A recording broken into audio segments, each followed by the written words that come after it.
ನಮ್ಮ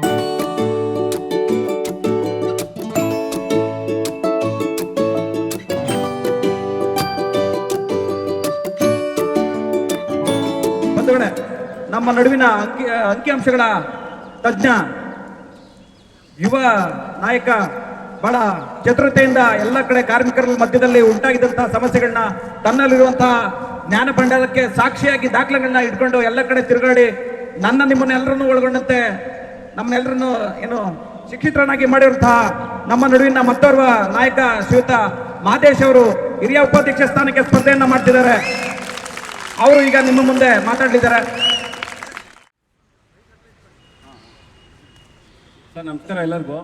ಈಗಾಗಲೇ ಎಲ್ಲ ಡಿವಿಷನ್ಗೂ ನಿಮ್ಗೆಲ್ಲರಿಗೂ ಗೊತ್ತಿರೋ ಹಾಗೆ ನಮ್ಮ ಡಿವಿಷನಲ್ಲಿ ಕೇಳಿ ನೋಡಿ, ಮಹದೇಶ್ ಅಂದರೆ ಪೇಪರ್ ಅಂದರೆ ಮಹದೇಶ್. ಅಂದರೆ ಈ ಮಟ್ಟಕ್ಕೆ ನಾವು ಚೇಂಜಸ್ ತೊಗೊಂಡ್ಬಂದಿದ್ವಿ ನಮ್ಮ ಡಿವಿಷನಲ್ಲಿ. ಅದೇ ಮಟ್ಟಕ್ಕೆ ಬೇರೆ ಡಿವಿಷನ್ಸಲ್ಲಿ ಕೂಡ ನಮ್ಮ ಮೇಲೆ ಆರೋಪಗಳೇನಿದೆ, ನಮ್ಮ ಮಣಿ ಸರ್ ಹೇಳಿದ್ರಲ್ಲ ಹಾಗೆ ಟೆನ್ಯೂರ್ ಬೇಸಿಸ್ ಆಗಿರ್ಬೋದು, ಮೆಡಿಕಲ್ ಆಗಿರ್ಬೋದು, ನಮ್ಮ ಮೇಲೆ ಏನೇನು ಆರೋಪಗಳಿದ್ದಾವೆ ಪ್ರತಿಯೊಂದಕ್ಕೂ ಪುರಾವೆ ಕೊಟ್ಟು ನಾವು ವಾಸ್ತವ ಏನಿದೆ ಅದನ್ನು ತಿಳಿಸ್ಕೊಂಡೇ ಬರ್ತಾ ಇದ್ದೀವಿ. ಅದು ಜನಗಳಿಗೆ ದಯವಿಟ್ಟು ಮನವರಿಕೆ ಮಾಡ್ತಾ ಇದ್ದೀವಿ, ಎಲ್ಲರಿಗೂ ರೀಚ್ ಆಗ್ತಾ ಇದೆ. ಇವತ್ತು ನಿಜವಾಗ್ಲೂ ವಜ್ರ ಏನಕ್ಕೆ ಬೇಕು ಇದಕ್ಕೊಂದು ಉದಾಹರಣೆ ಕೂಡ ಕೊಡ್ತೀನಿ ನೋಡಿ. ವಜ್ರ ಬಂದ್ಬಿಟ್ಟು ಬರೀ 2 ವೇಜ್ ಡಿವಿಷನ್ ಒಂದೇ ಅಲ್ಲ ಮಾಡಿರೋದು, ಇದರ ಜೊತೆಗೆ 4 ಫೈನಾನ್ಷಿಯಲ್ ಬೆನಿಫಿಟ್ಸ್ ತಗೊಬಂದು ಕೊಟ್ಟಿದ್ದೀವಿ. ಬರೀ ವೇಜ್ ಡಿವಿಷನ್ ಒಂದೇ ಅಲ್ಲ. ಯಾಕೆಂದರೆ group personal accident insurance, post retirement medical scheme, pension scheme, 1% profit link allowance, ಇಷ್ಟು ಕೂಡ ಫೈನಾನ್ಷಿಯಲ್ ಬೆನಿಫಿಟ್ಟು ವಜ್ರ ತಗೊಬಂದಿರೋ ಅಂಥದ್ದು. ಈಗ ಕಳೆದ 8 ವರ್ಷದಲ್ಲಿ ನಾವು ಏನೇನು ಕಳ್ಕೊಂಡಿದ್ದೀವಿ ಅಂತಂದರೆ ನೋಡಿ, ನೆಗೋಷಿಯೇಷನ್ ಅನ್ನೋದು ಇಲ್ಲ ಮ್ಯಾನೇಜ್ಮೆಂಟ್ ಕಡೆಯಿಂದ, ನೆಗೋಷಿಯೇಷನ್ನೇ ಇಲ್ಲ ಯೂನಿಯನ್ ಕಡೆಯಿಂದ. ಇವ್ರೇನು ಕೊಡ್ತಾ ಇದ್ದಾರೆ ಅದನ್ನು ತಗೊಂಡ್ಬರೋದು ಅಷ್ಟೇ ಆಗಿದೆ. ಇವತ್ತು ಏನಾದರೂ ಸರ್ವಿಸ್ ವೇಟೇಜ್ ಅಂತ 14/8/2025 ಇಂಟ್ರೊಡ್ಯೂಸ್ ಆಗಿದ್ರೆ ಅದು ಮ್ಯಾನೇಜ್ಮೆಂಟ್ ಕೊಟ್ಟಿರೋದು. ಇವತ್ತು 50 ರೂಪಾಯಿ SLP ಅಂತ ಕೊಟ್ಟಿದ್ರೆ ಅದು ಮ್ಯಾನೇಜ್ಮೆಂಟ್ ಕಡೆಯಿಂದ. ಇನ್ನು 10,000 ರೂಪಾಯಿ SBI ಗಿಫ್ಟ್ ಕಾರ್ಡ್ ಅಂದ್ರೆ ಅದು ಮ್ಯಾನೇಜ್ಮೆಂಟ್ ಕಡೆಯಿಂದ. ಇವಾಗ ಎಲ್ಲರಿಗೂ ಯೋಚನೆ ಬರ್ತಾ ಇದೆ, ಮತ್ತೆ ಯೂನಿಯನ್ ಏನಕ್ಕೆ ಬೇಕು ಅಂತ. ಅದು ಯಾವಾಗ? ಈಗ ಕಳೆದ 8 ವರ್ಷದಿಂದ ನಾವು ಹೋದ್ಮೇಲೆ ಯೂನಿಯನ್ ಏನಕ್ಕೆ, ಎಲ್ಲ ಮ್ಯಾನೇಜ್ಮೆಂಟ್ ಕೊಡುವಾಗ ಅನ್ನೋ ಮನೋಭಾವ ಬರ್ತಾ ಇದೆಯೋ ಇಲ್ಲ ಎಲ್ಲರಿಗೂ. ದಯವಿಟ್ಟು ಹೇಳ್ತಾ ಇದ್ದೀನಿ, ನಾವಿದ್ದಾಗ ಟೇಬಲ್ ಕೂರಿಸಿ ನಾವು ಸ್ಟ್ಯಾಟಿಸ್ಟಿಕ್ಸ್ ಇಟ್ಕೊಂಡು ನೀವು ಯಾಕೆ ಕೊಡಬೇಕು ಅಂತ ಕೇಳಿ ಕಿತ್ಕೊಂಡ್ ಬರ್ತಾ ಇದ್ವಿ. ಇವತ್ತು ಅವ್ನು ಕೊಟ್ಟಿದ್ವಿ ಇಸ್ಕೊಂಡ್ ಬರ್ತಾ ಇದ್ವಿ. ಇವತ್ತು 32,250 ಕೋಟಿ ಟರ್ನ್ ಓವರ್ ಆಗಿದೆ, 8,000 ಕೋಟಿ PBT ಆಗಿದೆ. ಅದಕ್ಕೆ ನಮ್ಮದು ಹಾರ್ಡ್ ವರ್ಕ್ ಇದೆಯೋ ಇಲ್ಲೋ, ನಮ್ಗೆ ಅದ್ರಲ್ಲಿ ಪಾಲ್ ಬೇಕೋ ಇಲ್ವೋ. ಇವತ್ತು ಸ್ಕೇಲ್ ಅಪ್ಗ್ರೇಡೇಷನ್ ಮಾಡ್ಕೊಂಡಿದ್ದಾರೆ. ನಮ್ಮ ನಂಜೇಶ್ ಅವರು ಹೇಳಿದಾಗೆ ಕಳೆದ ಒಂದೇ ಒಂದು ಫೈನಾನ್ಷಿಯಲ್ ಇಯರ್ ಅಲ್ಲಿ ಅವರು 930 ಕೋಟಿ ರೂಪಾಯಿ ತಗೊಂಡು ಹೋಗ್ತಾರೆ. ಎಷ್ಟು ಜನಕ್ಕೆ? 7,150 ಜನ ಆಫೀಸರ್ಸ್ಗೆ ಥ್ರೂ ಔಟ್ HAL 930 ಕೋಟಿ ರೂಪಾಯಿ ತಗೊಂಡು ಹೋಗ್ತಾರೆ. ಯಾವ ನಿಮ್ಗೆ ಬ್ರೇಕಪ್ ಕೊಡ್ಬೇಕಾ ನೋಡಿ. 190 ಕೋಟಿ ರೂಪಾಯಿ ಫರ್ನಿಚರ್ ಅಲೈನ್ಸ್, 200 ಲಾಸ್ಟ್ ಇಯರ್ ಹೇಳ್ತಾರೆ 250 ಕೋಟಿ ರೂಪಾಯಿ PRP, 16,80,00,000 ನಿಮಗೆ ಕಮ್ಯುನಿಕೇಶನ್ ಅಲೈನ್ಸ್ ಅಂತೇಳಿ 12,30,00,000 ಮೊಬೈಲ್ ಹ್ಯಾಂಡ್ಸೆಟ್ಗೆ. ಅದೆಲ್ಲ ಮೀರಿ ದೊಡ್ಡ ಅಮೌಂಟು ಯಾವ್ದಾರ ಅಂತಿದ್ರೆ ಅದು 1/1/2017 ಇಂದ 31/12/2024 8 ವರ್ಷ 3% ಪೆನ್ಷನ್ ಸ್ಕೀಮ್ ಅರಿಯಸ್ ತಗೊಂಡು ಹೋಗ್ತಾರೆ. ಇದೆಲ್ಲ ಸೇರಿ ನಿಮ್ಗೆ ಅರೌಂಡ್ 910 ಕ್ರೋರ್ಸ್ ಆಗುತ್ತೆ. ಎಷ್ಟು ಜನಕ್ಕೆ? 7,150 ಜನಕ್ಕೆ.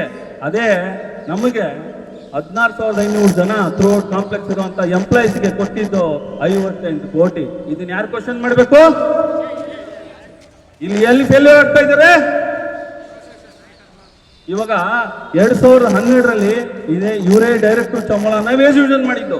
2017ರಲ್ಲೂ ಕೂಡ ಡೈರೆಕ್ಟರ್ ಸಂಬಳನೇ ವೇಜ್ ಯೂಷನ್ ಮಾಡಿದ್ದು. ಇಲ್ಲಿ ಬದಲಾಗಿದ್ದೇನು? ಬದಲಾವಣೆ ತಂದವ್ರು ಯಾರು? ಸೊ ನೆಕ್ಸ್ಟ್ ಬದಲಾವಣೆಯನ್ನು ನೀವೇ ತರಬೇಕಾಗಿದೆ. ಪ್ರತಿಯೊಬ್ರು ವಜ್ರ ಆಗಿ ಇವತ್ತು ನೀವು ಫ್ಲೋರ್ ಲೆವೆಲ್ ಹಿಡಿದು ಮಾತಾಡಿ, ಅಂಕಿಅಂಶಗಳು ಇಟ್ಕೊಂಡು ಮಾತಾಡಿ ಜನಗಳನ್ನ ರೀಚ್ ಆಗ್ಬೋದು. ದಯವಿಟ್ಟು ಪೇಪರ್ಸ್ ಇಟ್ಕೊಂಡು ರೀಚ್ ಮಾಡಿ. ನಮ್ಮ ಮೇಲೆ ಏನೇನು ಬ್ಲೇಮ್ ಮಾಡಿದ್ದಾರೆ ಪ್ರತಿಯೊಂದಕ್ಕೂ ನಾವು ಪೇಪರ್ ಕೊಟ್ಕೊಂಡು ಮಾತಾಡ್ತಾ ಇದ್ದೀವಿ. ಇವತ್ತು ಕೂಡ ಹೆಲಿಕಾಪ್ಟರ್ ಡಿವಿಷನ್ಗೆ ಹೋಗಿದ್ವಿ, 1-2 ಅಸೆಂಬ್ಲಿಗೆ ಹೋಗಿದ್ವಿ. ಎಷ್ಟು ಚೆನ್ನಾಗಿ ರಿಸೀವ್ ಮಾಡಿದ್ರು ಅಂದ್ರೆ ನಾವು ಹೇಳಿದ್ದಕ್ಕೆಲ್ಲ ನಿಜವಾಗ್ಲೂ ವಜ್ರ ಬರ್ಬೇಕು ಸರ್. ನೀವು ಇಷ್ಟೆಲ್ಲ ಡೀಟೇಲ್ ಕೊಟ್ಮೇಲೆ ನಾವು ವಜ್ರ ತರಲಿಲ್ಲ ಅಂದ್ರೆ ನಮಗಿಂತ ಮುಟ್ಟಾದ್ರೆ ಯಾರು ಇಲ್ಲ ನಾವು ಮಾತು ಬಂತು ಇವತ್ತು.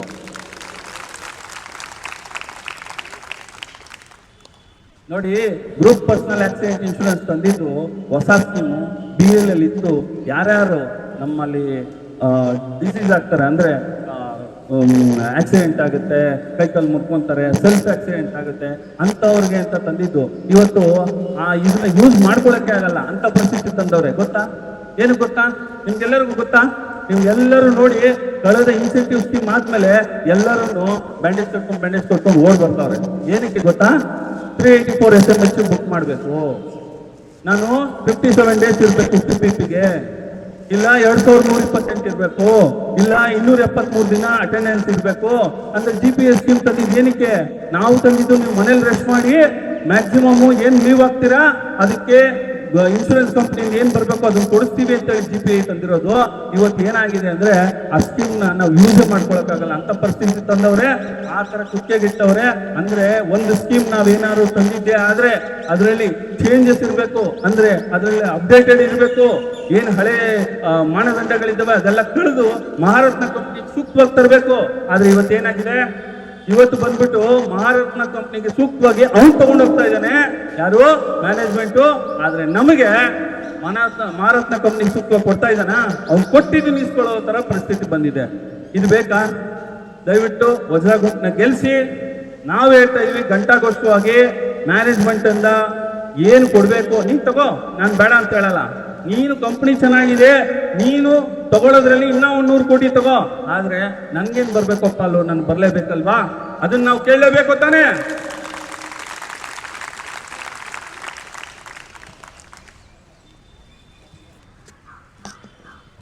ಯಾಕೆ ಹೇಳಿದೆ ಈ ಮಾತನ್ನ ಅಂದ್ರೆ, ಕಳೆದ ವಾರ ನಿಮ್ಗೆ ಜನರಲ್ ಸೆಕ್ರೆಟರಿ ಇಲ್ಲೇ ನಿಂತ್ಕೊಂಡು ಮಾತಾಡಿದ್ರು. ನೋಡ್ರಿ, ಯಾರು ಓಡ್ ಬರೋ ಆಗಿಲ್ಲ, 5 ನಿಮಿಷ ಗ್ರೇಸ್ ಕೊಡ್ಸಿದೀವಿ. ಯಾರು ಕಾಲ್ ಮುರ್ಕೊಳ್ಳಂಗಿಲ್ಲ, ಆಕ್ಸಿಡೆಂಟ್ ಮಾಡ್ಕೊಳ್ಳೋರು ಇದ್ ಮಾಡೋರು ನಾವು CPPC ಇಂದ ತಗೊಂಡ್ಬಂದು 5 ನಿಮಿಷ ಕೊಡ್ಸಿದೀವಿ ಅಂತಾರಲ್ಲ.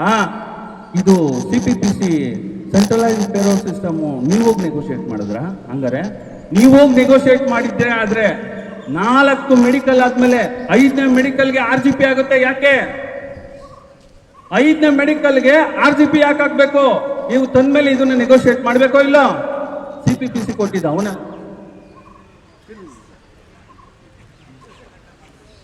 CPPC ಬಂದಿದ್ದು ಏನ್ ವಿಚಾರ ಗೊತ್ತಿದ್ಯಾ? 2 ನಿಮಿಷ ನಮ್ಮ ಜನರಲ್ ಸೆಕ್ರೆಟರಿ ಬಿಟ್ಬಿಡೋಣ, ಅವ್ರು ಸಾಕಷ್ಟು ಮಾತಾಡ್ಬೇಕಾಗಿದೆ ನಮ್ಗೆ. ಯಾಕಂದ್ರೆ ನನ್ಗೆ ಅವಕಾಶಗಳು ಸಿಗೋದು ಕಡಿಮೆ, ಅದಕ್ಕೆ ಜಾಸ್ತಿ ಟೈಮ್ ತಗೋತೀನಿ ಸರ್.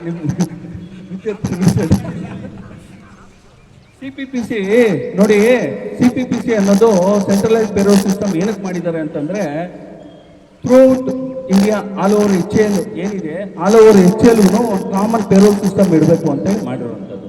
ಅದು ಯಾರು ಮಾಡಿದ್ದು? ಮ್ಯಾನೇಜ್ಮೆಂಟ್ ತಗೊಂಡ್ಬಂದಿದ್ದು. ಏನಕ್ಕೆ ತಗೊಂಡ್ಬಂದ ನೋಡಿ, ನಮ್ಮ ಡಿವಿಷನ್ ಅಲ್ಲಿ ಕೇಳಿಸ್ತಾ ಇದೆ ಸರ್, ನಮ್ಮ ಡಿವಿಷನ್ ಅಲ್ಲಿ ಆಫೀಸರ್ಸು ಲೇಟ್ ಕಮ್ಮಿಂಗ್ ಆದ್ರೆ, ಅರ್ಲಿ ಗೋಯಿಂಗ್ ಹೋದ್ರೆ ಅವರ್ಸ್ ಅಡ್ಜಸ್ಟ್ ಆಗ್ತಾ ಇತ್ತು.